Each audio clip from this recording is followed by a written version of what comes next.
और यहाँ तक मैंने अभिजीत सर को सुना, मोटा जो है बता कि आपको पाथवे की कैसे करना चाहिए, और अभी हमने जो रिसेंटली फील किया है वो हम आपसे बताएंगे।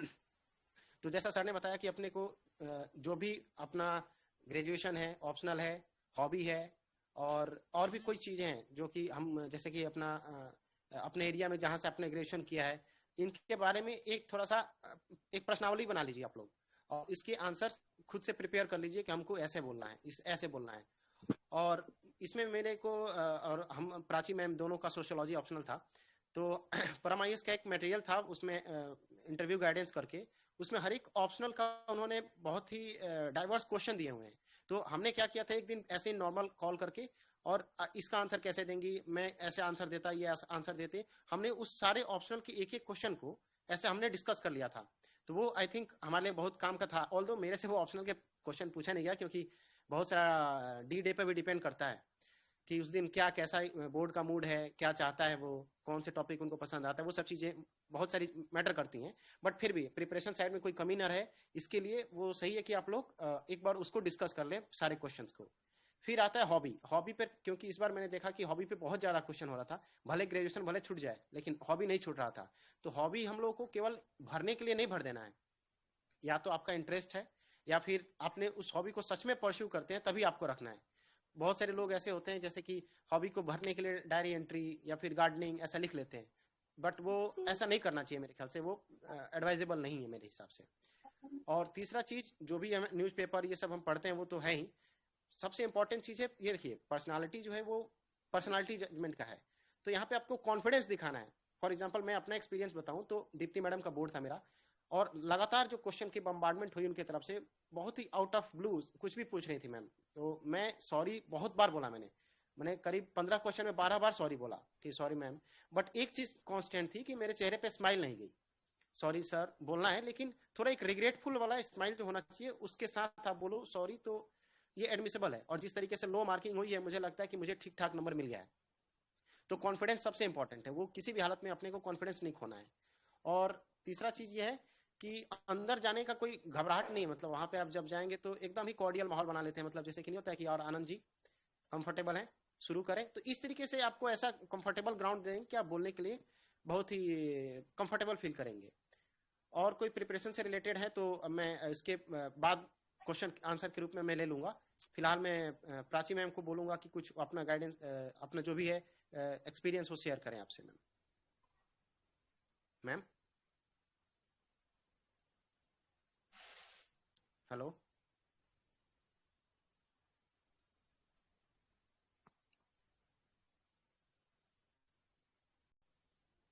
हेलो। अगर मैम नहीं तो आप इनवाइट कर सकते हैं। वीसी में है क्या वो? ओके, अच्छा, और कोई क्वेश्चन है किसी का, कोई स्पेसिफिक? जब तक मैम नहीं आती तब तक मैं डील कर सकता हूँ। अब प्राची मैम है सर अभी। मेरा क्वेश्चन है, लिखने का शुरुआत कैसे करें? ये तो देखिए, ये अभी इंटरव्यू गाइडेंस के लिए हो रहा है, हम लोग मेंस को लेकर भी कॉल कर लेंगे हम लोग, ठीक है? ठीक है आनंद सर, मैं रिक्वेस्ट ठीक है करूंगा सर। कि अगर प्राची मैम अगर एक अपने एक्सपीरियंस को शेयर कर सकती हैं कि उन्होंने कैसे अपने तैयारियों को, क्योंकि मुझे याद है मैंने उनके नोट्स को देखा था, उन्होंने काफी अच्छे से बना के इंटरव्यू की प्रिपरेशन की थी। तो Prachi ma'am, if you are available then kindly share your experience कि आपने कैसे, जब आपका मेंस का रिजल्ट हो गया उसके बाद से कैसे आपने प्रोसीड किया और इंटरव्यू की तैयारी की, और कैसे आपका एक्सपीरियंस कैसा रहा इंटरव्यू हॉल में। ठीक है, और अब जो न्यू एस्पिरेंट्स हैं उन्हें आप क्या सजेस्ट किया करना चाहिए? सर मैं एक्चुअली ना वीडियो ऑन नहीं कर पाऊंगी, एक्चुअली तबीयत खराब है, तो मैं ऑडियो के थ्रू बात कर सकती हूँ सबसे? हाँ ऑफ कोर्स बिल्कुल मैम, बोलिए। वहाँ पे डीएम हो चुकी है, आपका बात हम लोग को टालने का ये नहीं है, ठीक है, आप बिल्कुल कर सकती है। Okay, so good evening everyone. सबसे पहले कॉन्ग्रेचुलेशन जिन्होंने भी 68 मेंस क्लियर किया है, क्योंकि अपने आप में एक चैलेंज था, पैटर्न बदल गया था और क्वेश्चंस भी बहुत ज़्यादा थे इस बार। आपको जब जीएस2 में बहुत सारे क्वेश्चंस के साथ डील करना था, तो मुझे लगता है कि अगर मेंस क्लियर हुआ है तो वो कॉन्फिडेंस आप लोगों के पास होगा ही, ठीक है? तो अगर मैं अपनी बात बात करूँ कि मेरा इंटरव्यू कैसा रहा और मैंने प्रिपरेशन कैसे की थी, तो जब मेंस का रिजल्ट आया था उससे पहले तक तो क्योंकि मैं लॉ भी कर रही हूँ साथ में दिल्ली यूनिवर्सिटी से, तो मेरे एग्ज़ाम वगैरह चल रहे थे जब आप शेड्यूल आया था कि इंटरव्यूज़ शुरू होने वाले हैं इतने तारीखों में, तो उस वक्त लॉ के भी एग्ज़ाम चल रहे थे। लेकिन बेस्ट पार्ट ये था कि प्रम आईएएस ने ना एक मैगज़ीन निकाली थी उस वक्त, जिसमें सेग्रीगेशन हो रखा था कि हॉबीज़ से कैसे क्वेश्चन आ सकते हैं और सब्जेक्ट्स जो है आपके ग्रेजुएशन के सब्जेक्ट या फिर जीएस से रिलेटेड क्वेश्चंस बिहार स्पेसिफिक, तो ये सारा सेग्रीगेशन था। तो मेरा जो प्रिपरेशन रहा है वो कहीं ना कहीं उसी बेसिस पे रहा है।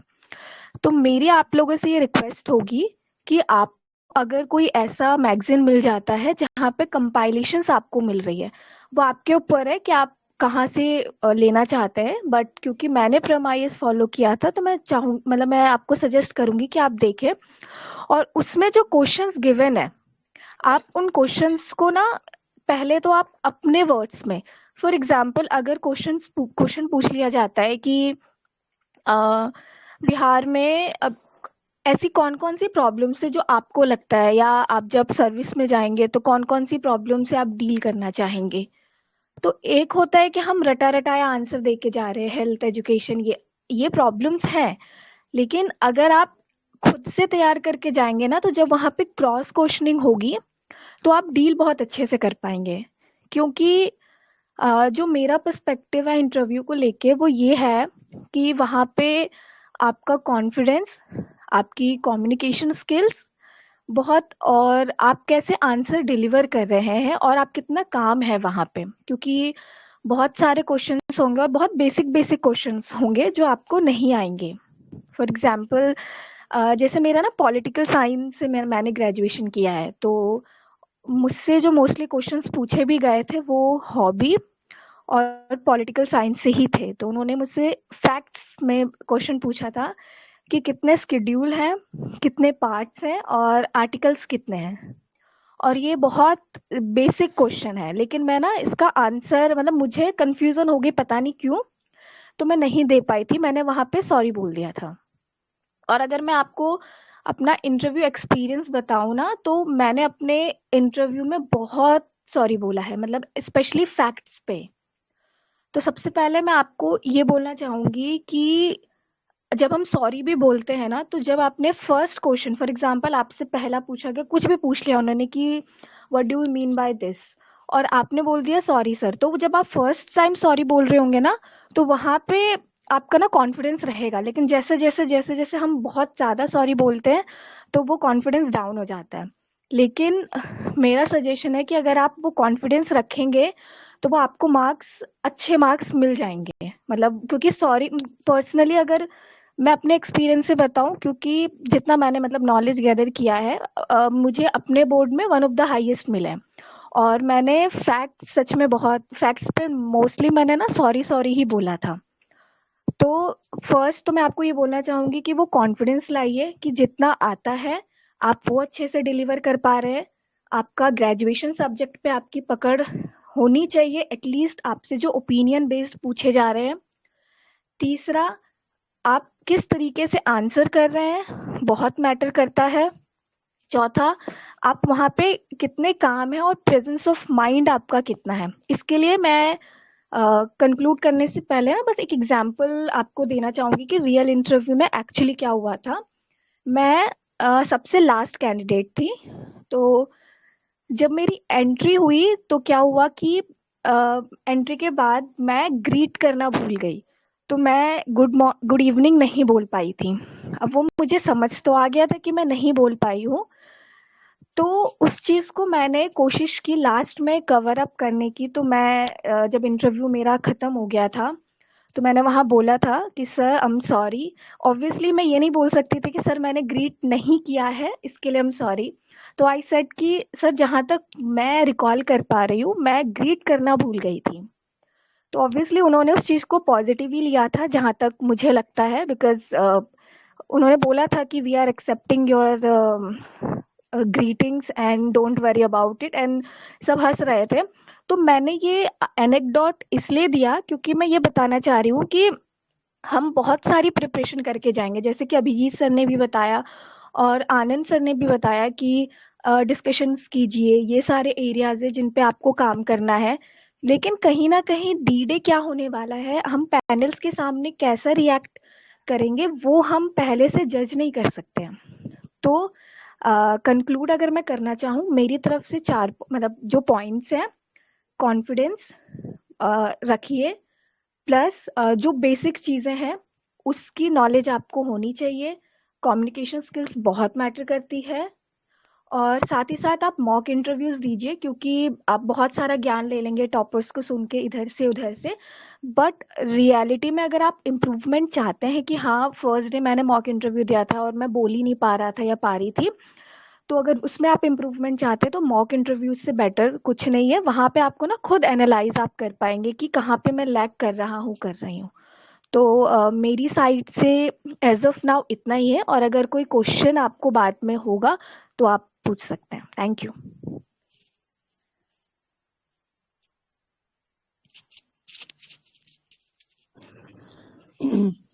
Now I would request Preeti ma'am, Sub-Divisional Welfare Officer, to share her views.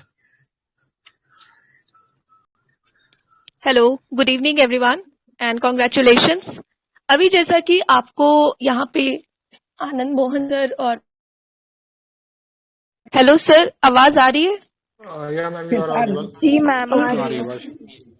Okay, तो जैसा कि आपको आनंद सर और प्राची मैम ने और अभिजीत सर ने बताया, इससे पहले गाइडेंस दी, उसी को कंटिन्यू करते हुए पहले मैं अपना जो है यहाँ पे एक्सपीरियंस जो है वो शेयर करूंगी कि मेरा इंटरव्यू कैसा रहा।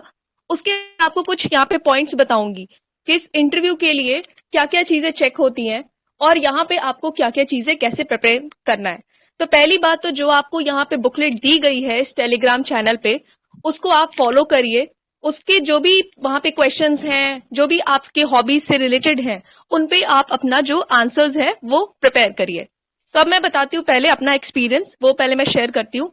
मेरा जो ऑप्शनल था ज्योग्राफी था, और मैंने थोड़ा सा उस पे कंटेंट, मतलब जो बेसिक्स होते हैं, बेसिक्स क्या वैसे ऑप्शनल है तो नॉलेज तो रहता ही है, वो प्रिपेयर करके गई थी। बट मेरे इंटरव्यू में नवल किशोर सर हैं, उनका बोर्ड था मेरा इंटरव्यू का, और उसमें मुझे मार्किंग ठीक ही मिली है।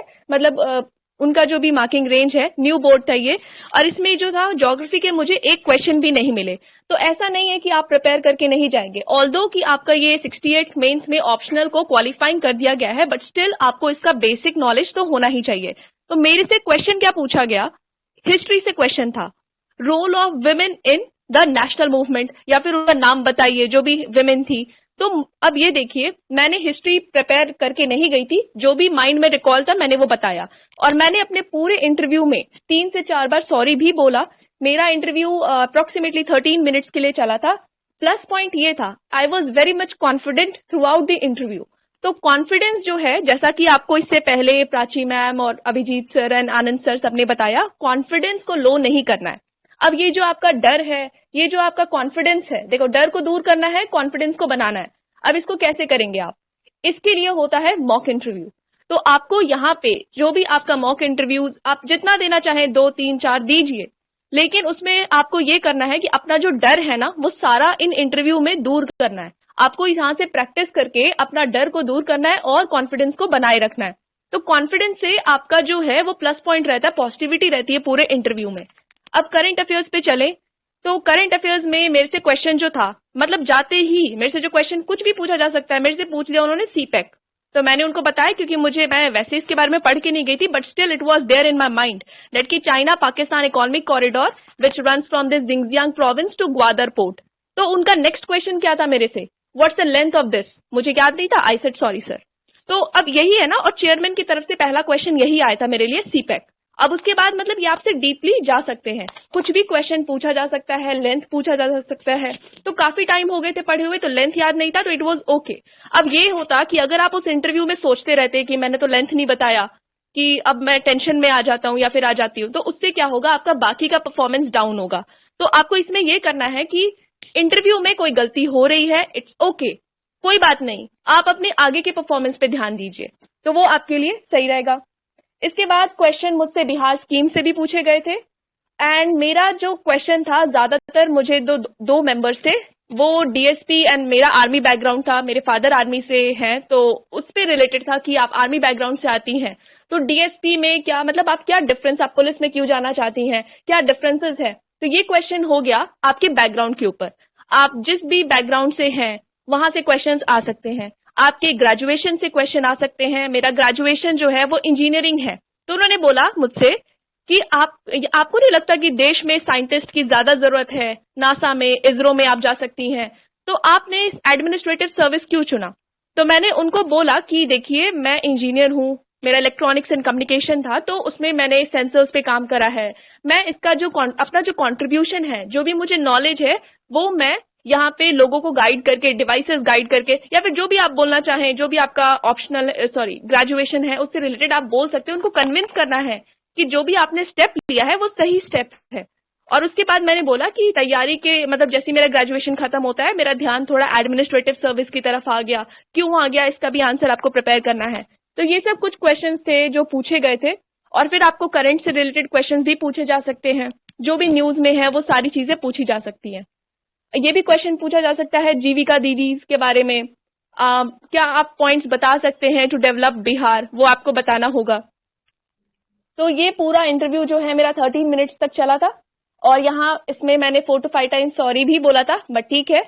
अब देखिए ये तो मेरा एक्सपीरियंस था और हाँ मेरे ज्योग्राफी से एक क्वेश्चन नहीं पूछा गया मुझसे, तो यहाँ पे मेरे से क्वेश्चन कहाँ से आया, हिस्ट्री से। तो आपको जीएस वाले सब्जेक्ट्स को भी करके जाना है, जरूरी नहीं है कि जो आपका, वैसे तो ऑप्शनल पे अब उतना फोकस नहीं है बट स्टिल आप रिस्क लेते, आपको अपना ऑप्शनल भी करके जाना है।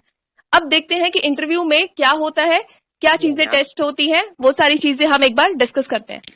सबसे पहले अगर हम बोले तो इंटरव्यू में 3 चीजें चेक होती हैं, मनसा, वाचा एंड कर्मा।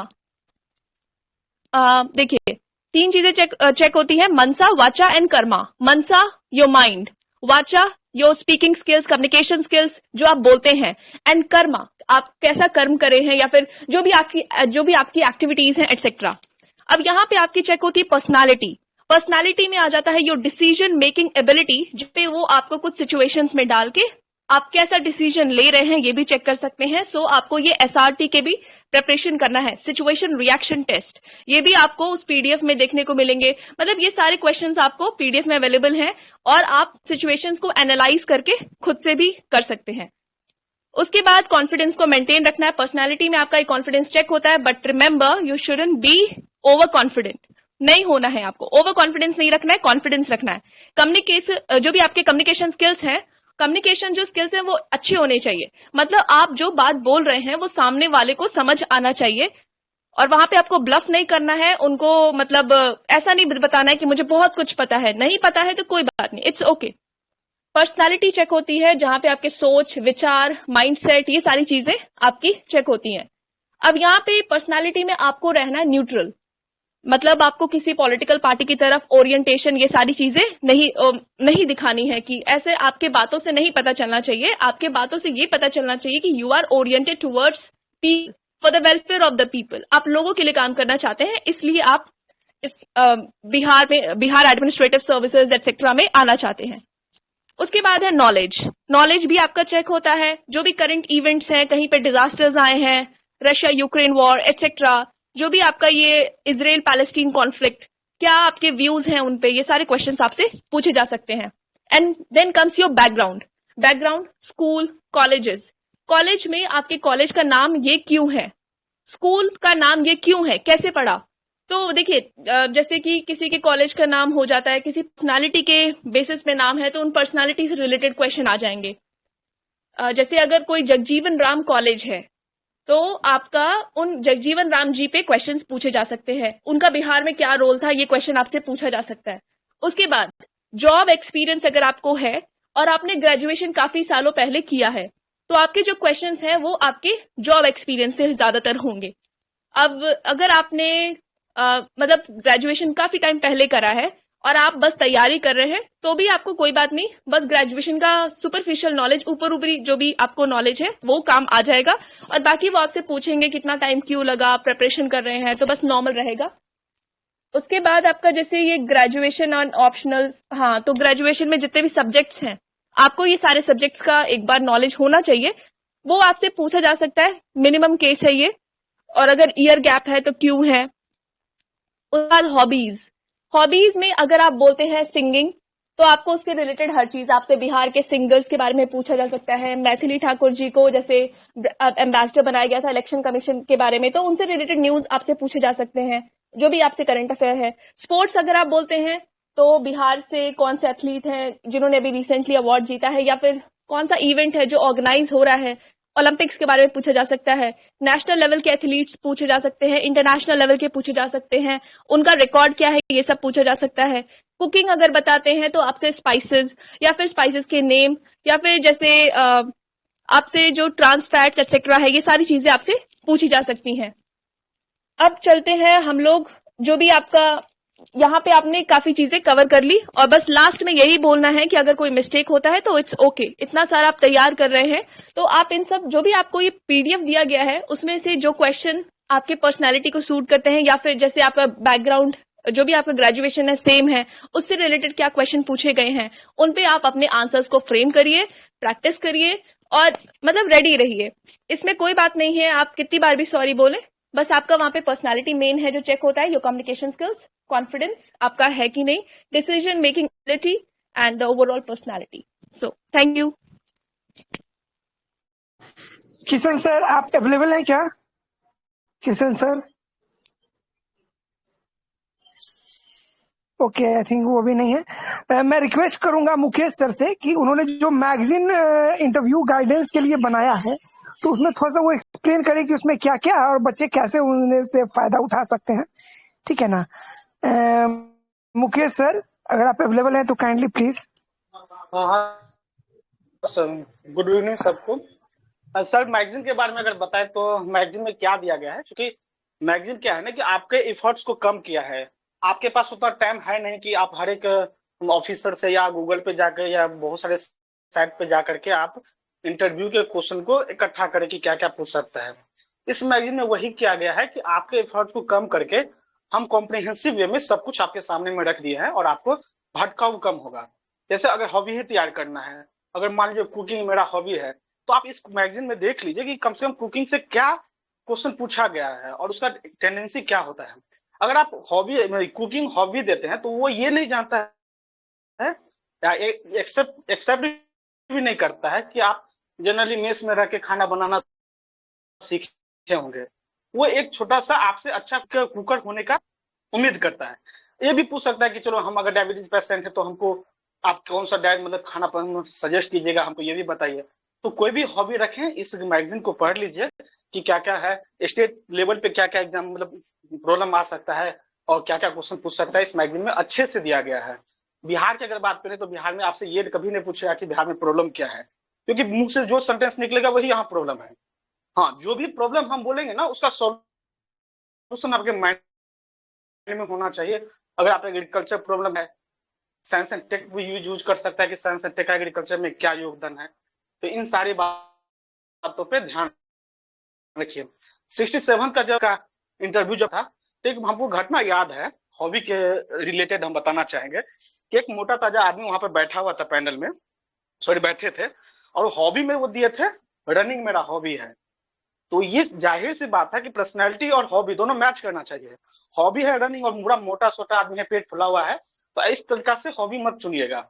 चुनते समय आप उसके बारे में, जैसे बैडमिंटन ही करते हैं तो उसके पूरा जितना क्वेश्चन है पूछा गया है, आप सजेस्ट, इस मैगजीन में दिया गया है सजेशन, आप उसको देख लें और अच्छे से गेट करें। फाइनली हम यही बताएंगे कि जैसे विकास द्रविड़ का लाइन भी है कि जब उसको लेना होगा तो ये भी पूछ सकते हैं कि बेटा बताओ तुम्हारे मामा का क्या नाम है, और नहीं लेने का मन होगा तो ये पूछेंगे कि मेरे मामा का नाम क्या है बताओ। इंटरव्यू इतना इजी और हार्ड के लेवल का ही चीज है। प्रीलिम्स मतलब रिवीजन का चीज है, मेंस प्रैक्टिस का चीज है, और इंटरव्यू कॉन्फिडेंस का चीज है। आप 10 सॉरी बोल के 2 आंसर दे के इंटरव्यू क्रैक कर सकते हैं, लेकिन 2 गलत जवाब दे करके 10 सही जवाब देके आप क्रैक नहीं कर सकते हैं। इस बात को ध्यान रखें। बाकी बस इतना ही कहेंगे, बाकी सर बताएंगे ही। Okay, thank you Mukesh sir. अब मैं सभी जो भी एस्पिरेंट्स हैं उन्हें अगर कोई भी डाउट है तो मैं ये करूंगा कि शुभम सर आप कोऑर्डिनेट करिएगा, और जो भी हमारे ऑफिसर्स हैं वो अपने खुद से सो मोटो लेके वो खुद से उन्हें डाउट को कृपया सॉल्व करें। तो इंटरव्यू से रिलेटेड कोई भी डाउट है, मैं एक चीज बता देता हूं कि कल से हम लोग अपना जो ऑनलाइन है वो स्टार्ट कर देंगे, और 2-3 दिन बाद हम प्राइम IAS ऑफलाइन मोड में इंटरव्यू लेना स्टार्ट कर देगी। हमने आपको एक मोबाइल नंबर दिया था, उस पर आप अपने एडमिट कार्ड को भेज सकते हैं, आपको एक ग्रुप से जोड़ दिया जाएगा, और इस तरह के सेशंस हम लोग रेगुलरली रहते रहेंगे। ठीक है, तो over to you Shubham sir, and जो भी डाउट्स होंगे सारे ऑफिसर से मैं रिक्वेस्ट करूंगा कि उसे 1 by 1 आप उस डाउट्स को टैकल करें। Thank you. आप अपने डाउट्स बारी को बारी पूछ से सकते हैं। सभी लोग, मतलब ताकि बहुत ज्यादा शोर ना हो, ठीक है, बारी बारी के से अपने डाउट्स को आप कह सकते हैं, ताकि हमारे जो भी लोग हैं आपको रिप्लाई करेंगे। ठीक है, तो ठीक है, तो जिनका भी डाउट्स है बारी बारी से आप लोग अपना क्वेश्चन को रखिए। जी please. Good evening sir recording and stop ma'am. कर दीजिएगा सर, रिकॉर्डिंग स्टॉप कर दीजिएगा। हाँ ठीक है, मैं रिकॉर्डिंग स्टॉप कर देता हूँ। ठीक है।